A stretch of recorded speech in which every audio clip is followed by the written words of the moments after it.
محترم، کسی کی توہین کرنے کے دو طریقے ہیں۔ پہلا طریقہ تو یہ ہے کہ ہم براہ راستہ اس کی توہین کریں، مینس اسے گالیاں دیں، دشنام دیں۔ جبکہ دوسرا طریقہ یہ ہے کہ ہم اس کے کہنے پر، اس کے بہاف پر کچھ ایسی باتیں منسوب کریں جو اس میں نہیں پائی جاتی، تاکہ لوگ اس کو گالیاں دیں۔ آغا جواد اس دوسری پالیسی پر کار فرما ہے۔ وہ انقلاب، امام خمینی اور آغا رہبر کے متعلق ایسی گفتگو کرتے ہیں کہ کوئی بھی سننے والا اس کے بعد انہیں تو گالیاں نہیں دیتا، وہ یہی سمجھتا ہے کہ شاید آغا رہبر کا اور انقلاب کا یہی نظریہ ہے، اور انہوں نے ولایت فقیہ کی ایک اپنی ہی تشریح کی ہوئی ہے۔ ہر آیہ ولایت جو امام معصوم اور ائمہ علیہم السلام کی مقدس و مطہر ہستیوں کے لیے ہے،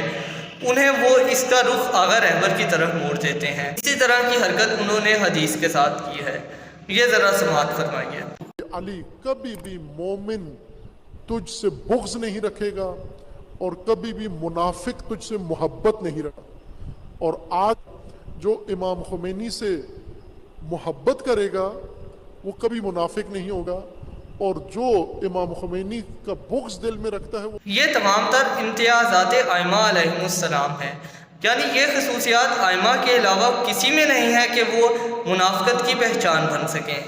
جبکہ عزیزان من، آغا صاحب اکثر اس طرح کی ہی گفتگو کرتے ہیں جس طرح وہ آغا رہبر کو علی زماں، حسین زماں، حسن زماں کہتے ہیں۔ آغا رہبر نے خود اس بات سے نفی کی ہے، انہوں نے کہا ہے کہ اس طرح کی کوئی چیز منسوب کرنے کی ضرورت نہیں، اور کوئی بھی مجتہد جتنے بھی بڑے ہوں، وہ بڑے سے بڑے بھی یہی کہتے ہیں کہ ہم اور عالمین کی تمام ارواح امام زمان علیہ السلام کے قدموں کی خاک کے برابر بھی نہیں، اور یہ فکرہ کوئی عاجزی کا فکرہ نہیں بلکہ یہ حقیقت پر مبنی ہے۔ تو جناب والا، اس پرآشوب دور میں صرف ایک ہی شخصیت ہے جو علی زماں، حسین زماں، حسن زمان ہے، اس کا نام امام زمان علیہ السلام ہے۔ اس کے علاوہ جتنے مجتہدین اکرام ہیں، جتنے مراجع عظام ہیں، جتنے علماء دین ہیں، کوئی بھی یہ دعویٰ نہیں کر سکتا کہ وہ مثل سید الشہداء ہے یا مثل شیر خدا ہے، بلکہ یہ تمام خدام امام زمان ہیں، یہ تمام لوگ خادم ہیں امام زمان کے، امام زمان کے مشن کے، مگر یہ معصوم ہستیاں نہیں ہیں، ان کی اطاعت مطلقہ واجب نہیں ہے، ان کی تقلید ہے، بیعت نہیں ہے۔ بیعت یہ ہے کہ جو بھی کہا گیا ہے آپ نے اس پر عمل کرنا ہے، جبکہ تقلید میں اس طرح کا نہیں ہے کہ بیعت اس لیے نہیں ہے کہ بالآخر یہ غیر معصوم ہستیاں ہیں، ان سے خطا بھی ہوگی، جس طرح شیخ مفید کے واقعے میں ہمیں ملتا ہے کہ انہوں نے کہہ دیا کہ آپ بچے اس طرح ہی عورت کو دفن کر دیں، مگر اصلاح امام کی طرف سے آئی۔ تو اس لیے آغا صاحب جب اس طرح کی گفتگو کرتے ہیں، اس کے ریاکشن میں بہت سارے لوگ یہ سمجھتے ہیں کہ شاید انقلاب کا یہی نظریہ ہے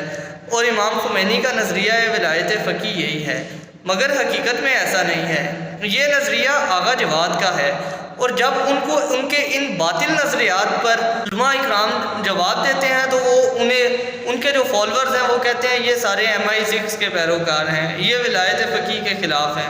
جناب والا، ایسا ہرگز نہیں ہے، آپ اپنی روش کو بدلیے، خدا را ہم پھر آپ سے کہیں گے، وہ راجہ ناصر صاحب والی بات ہے، باز آ جاؤ، بس کر دو، بس کر دو۔ شکریہ۔